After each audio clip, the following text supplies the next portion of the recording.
మందపాలోపాఖ్యానము. పూర్వకాలమున మందపాలుడను మునీశ్వరుండు ఒక వేయిండ్లు తపస్సు చేసి ఆ తర్వాతను ముని పుంగవులు స్వర్గలోకమున వసించవలెనను కోరిక చేతను స్వర్గలోకముకు చేరబోయెను. గొప్ప తపస్వి మందపాలుడును వారితో పాటుగా అమరలోకముకు వెళ్ళబోవగా వారిట్లనిరి, స్వర్లోకమునకు చేరెడి అర్హత నీకు లేదని వారు పలుకగా మందపాలుడును కారణమేమని వారందరినీ ప్రశ్నించగనే, తపస్సెంతగా చేసిన గాని సంతతి లేనిదే స్వర్లోకమును చేరడి అర్హత లేదని పలికిరి. అది విని మౌని మందపాలుడును శీఘ్రకాలమున సంతానమును పొందవలెనని నిశ్చయించుకొని అతి శీఘ్రముగ సంతతి పొందెడి. పక్షి జన్మమున పొందవచ్చునని తెలిసిన వెంటనే మందపాలుడు లావుక పక్షి రూపమునెత్తి సంతతి కొరకై జరిత పిట్టతో జతకట్టియును విహరించుటచే నలుగురు చక్కని పక్షి కుమారులు జననమునొందే వారందరును బ్రహ్మజ్ఞానమున ప్రఖ్యాతులయ్యే. పాండవవనమున ఒక వృక్షముపై పక్షి కుటుంబము అక్కడ నుంచి కంటికి రెప్పగ కాపాడుమని భార్య జరితకు అప్పజెప్పి మరి మందపాలుడు మరి ఒక పత్నగు లపిత సన్నిధి చేరవెడలెను. అగ్నిదేవుడా అట్టి సమయమే ఖాండవవనమును దహించసాగెను. అది తెలుసుకొని మందపాలుడు తన పసికందులు కిట్టి అపాయము సంభవించెనని రక్షించమని పావక దేవుని అప్పుడు స్తుతించెను. నాలుగు మూలల నంటుకొని దహింపబడెడి అట్టి వనమ్మును చూచిన జరితయే భీతి తోడను ఇవ్విధంబుగా విచారించెను. క్షణక్షణము కార్చిచ్చి విధి విజృంభించి వచ్చుచున్నది. ఈ పసివారిని ఎటు రక్షింతును, రెక్కలు కూడా రాని వారిని ఎవ్విధంబుగా తీసుకుపోదును. కన్న తండ్రియు ఈ బిడ్డలను ఈ నట్టడవిలో విడచి వెళ్ళిరి. పూర్వపుణ్యము మహాభాగ్యమున పరమేశ్వరుడి నలుగురు పుత్రుల తనకిచ్చెనని పొంగిపోవచ్చు అతి జాగ్రత్తగా చూచుచుండమని మరి మరి చెప్పి ఆయన వెళ్ళిరి. వీరిని నాకటు అప్పగించిన అట్టి సమయమున ఇట్టి ప్రమాదము సంభవించునని ఎరుంగనైతిని. ఇప్పుడు నాకిక దిక్కెవరనుచు చరిత అప్పుడును దుఃఖించినది. తల్లి దుఃఖమును చూచి పిల్లలు ఆమెను ఈ విధి అనునయించిరి. అమ్మా నీవిటు ఏడువ తగదు, మనమందరమీ మంటల నడుమ చనిపోయినచో మన ఈ వంశము నిర్వంశం మిక అవక తప్పదు. అటుగా కుండక మా మాట విని ఎక్కడికైనను నీవేగినచో మా వంశం మిక నిలబడి ఉండును. మా వంశమును నిలబెట్టెదవు మా మీదున్న మమకారముతో. వంశనాశనము చేయకూడదని పిల్లలైనను ధర్మ పద్ధతిని మాతృదేవతకు విషదము చేసిరి. కొడుకుల మాటలు విన్నా జరిత పుత్రుల తోడను ఇట్లని పలికెను. కన్న బిడ్డలను పసికోనలను మిమ్ముల విడిచి జీవించెదన, మిమ్మందరినీ రక్షించేటి మార్గమిప్పుడే కనిపించినది. అదిగో అక్కడ దూర దూరముగా ఊబిలమొక్కటి కనబడుచున్నది. అందున కూడా మూషికమున్నది. బయటియే సుస్థిర స్థానము. దాని లోపల మిమ్మందరినీ ప్రవేశపెట్టి దాని కన్నమును ఇసుకతోడను మూసివేసియు మిమ్మందరినీ రక్షించెదను.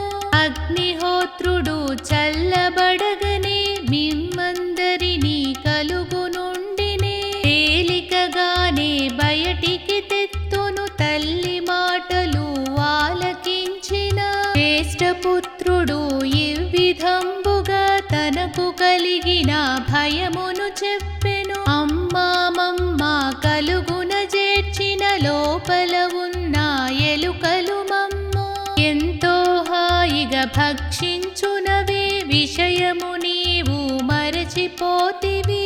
ఎలుక చేతను చచ్చుట కన్నా అగ్ని చేతను బూడిదయి స్వర్గము చేరుటే సుఖముగనుండును. అవ్విధిగా కను మనమందరము మరి ఒక తీరుగా ఆలోచింతము. కలుగు లోపల చేరిన తదుపరి చచ్చుట ఎన్నది తప్పదు మాకిక. దైవము మీదే భారము వేసి మనమందరము ఇక్కడున్నచో ఉన్న పాటున పెనుగాలులతో ఈ దావాగ్ని వేరొక చోటికి తరలిపోయిన అప్పుడు మనమీ ఆపద నుండి బయటపడెదము.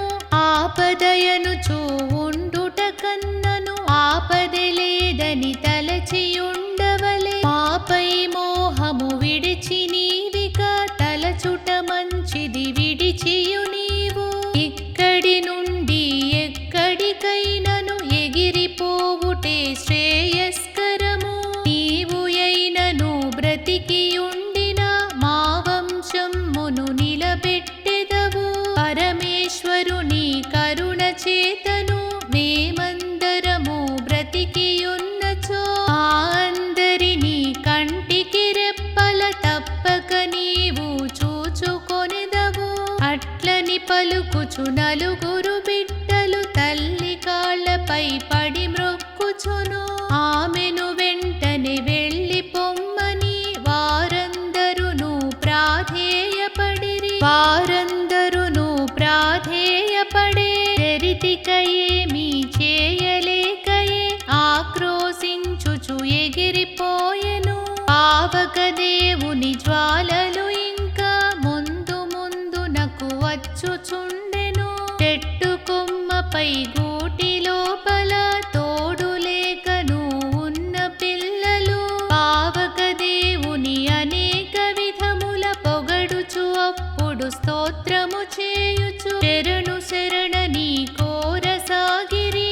అదే సమయమున మందపాలుడు నట్టడవందున అగ్ని మధ్యమున కుటుంబ సభ్యుల రక్షించమని అవ్యవాహనుని ఇవ్విధంబుగా ప్రార్థన చేయుచు నుండసాగెను.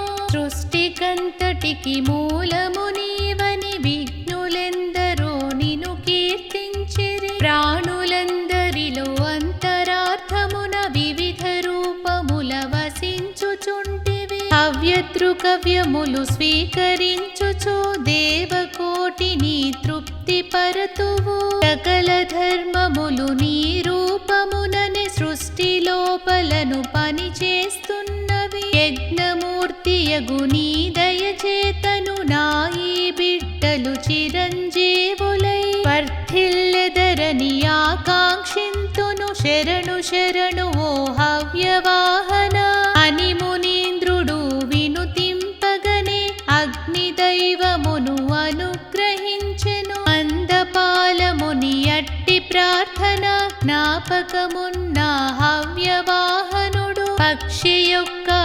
సంతానమ్మును విహంగమొక్క సంతానమ్మును సంరక్షించగా అగ్నిదైవము ఆ ఒక వృక్షము తాకకుండగా ప్రక్కకు తప్పుకు వెళ్ళిపోయెను. దూరమున ఆకాశముపై చరిత అంతయును చూచి వెంటనే ఆనందముతో రివ్వున వచ్చి కోటిలో ఉన్న కన్న బిడ్డలను కౌగిలించుకొని మురిసి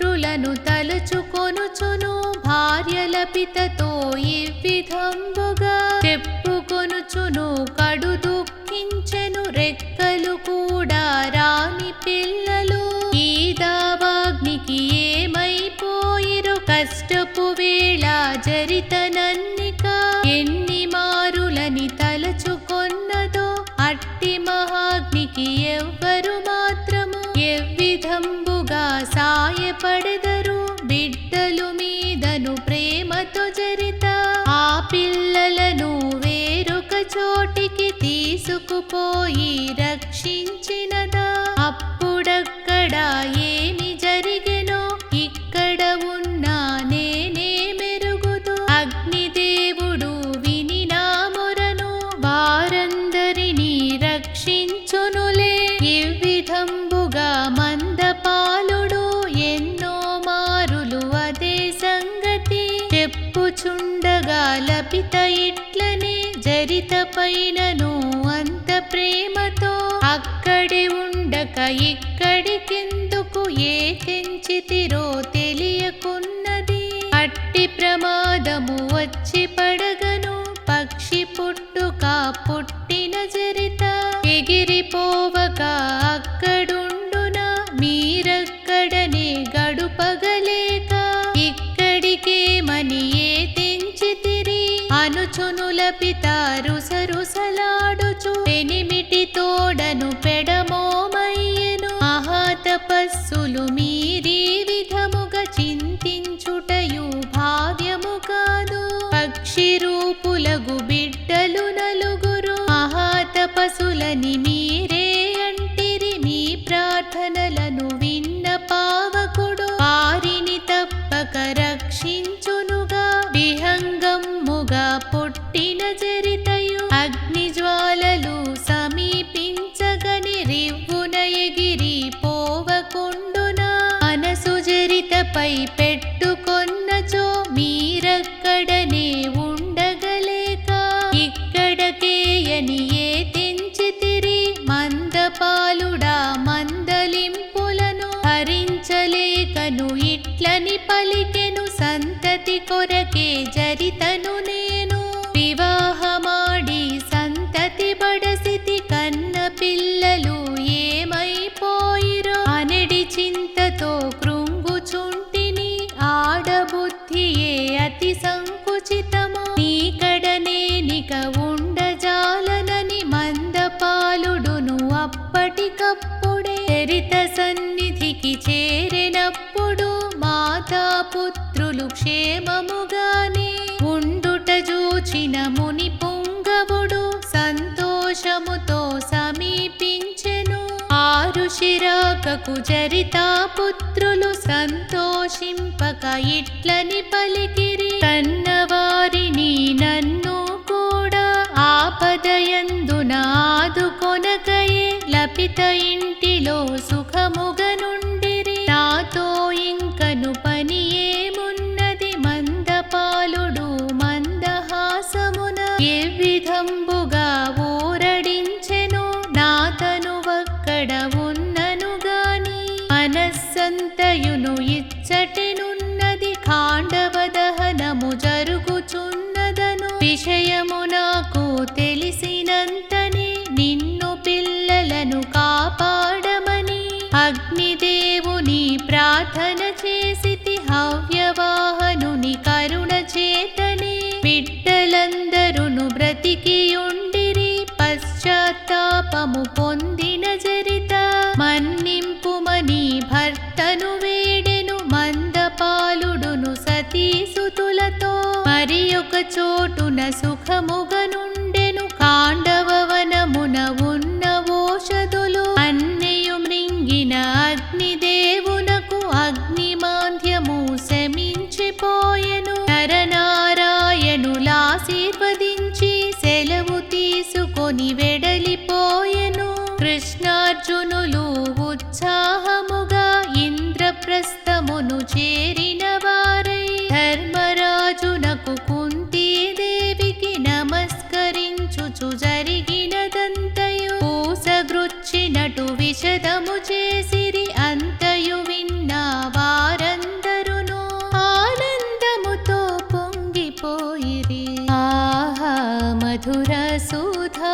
సుధామృతము ఈ గేయ భారతము ఆహా మధుర సుధామృతము